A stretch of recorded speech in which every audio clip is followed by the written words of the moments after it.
Hello everyone, my name is Brian Caballo. I am a current student at the University of Michigan, and today I'll be speaking to you about the benefits of high school research and a bit more overview on that entire process. So to begin with some background, I have participated in research as a high school student in the past, and I'm currently engaging with research as a university student in a lab and with a few other opportunities. So the big question is, why high school research? And high school is a time when students, start to solidify their interests and explore those interests through extracurriculars like clubs and organizations. Research in particular is an amazing way to do that because of the plethora of benefits that you can get from doing so. First and foremost, there's this deep academic exploration of your interests that you are able to do. And doing so early allows you to develop roots for a future career in whatever field you may be interested in, whether it be STEM or economics or any field beyond that. You get to gain certain experience and skills that are immediately transferable to college and afterwards. So, with research, you're doing a lot of technical writing, working with data. These skills are skills that not many high school students have, which already sets you ahead of the curve. And when you get into college and you want to get into another research position or an internship, you will have those skills already straight out the gates.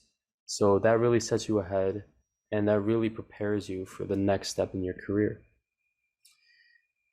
As part of a research project, you will be able to potentially create a paper, a presentation, end product. And this is ideal because this shows your proof of learning, and whatever skills you developed, whatever concepts you learned, those are very much communicated in whatever end product you have.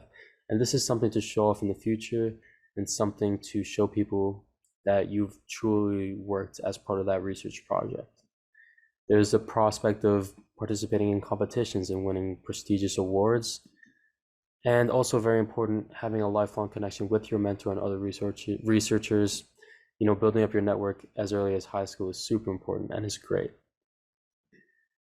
So getting involved in high school research typically involves a few methods. Number one, there are established research programs that are dedicated for high school students to apply to, and a few popular ones are hosted by MIT, a popular university, and those are great programs, but the issue with that is that a lot of people apply to that, and it can be pretty competitive, but more on that later. There's cold emailing and cold calling, which is basically just reaching out to mentors that you don't know at all, but you are expressing interest in wanting to work with them or work on a project with them. And there's also the prospect of independent research, which is sort of doing your own project without a mentor. And you can have a mentor for this actually, but you're not working directly with them on your project. And you just have to have the capability to pursue a project that will allow you to do that independently. But overall, as a high school student, finding opportunities can be quite difficult. You're lacking experience. These labs and these projects require a certain skill set, and you as a high school student don't really have that. So you have to convince a mentor or have to join a program that invests in you and allows you to develop these skills. You're competing with other students again with the cold emailing. A lot of students reach out to mentors and these programs. Many students apply. And the third reason is there might not be enough opportunities to accommodate the many students that want to get involved.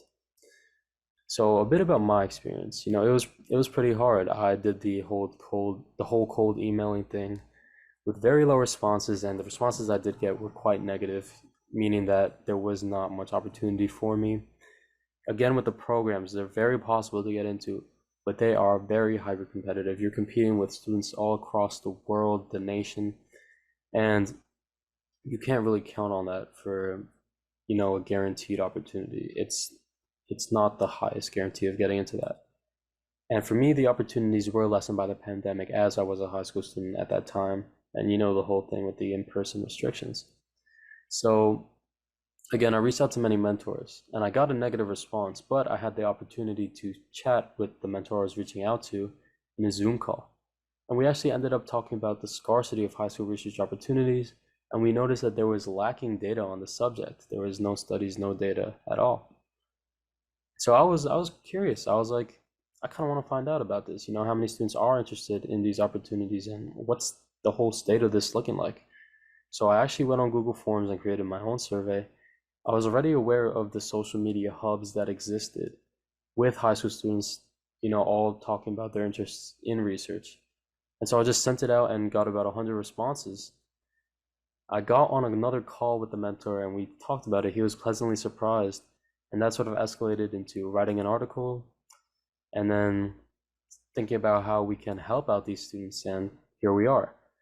I'm here today because I spoke with Dr. Takujan, another speaker on this series, and that sort of snowballed into this entire project.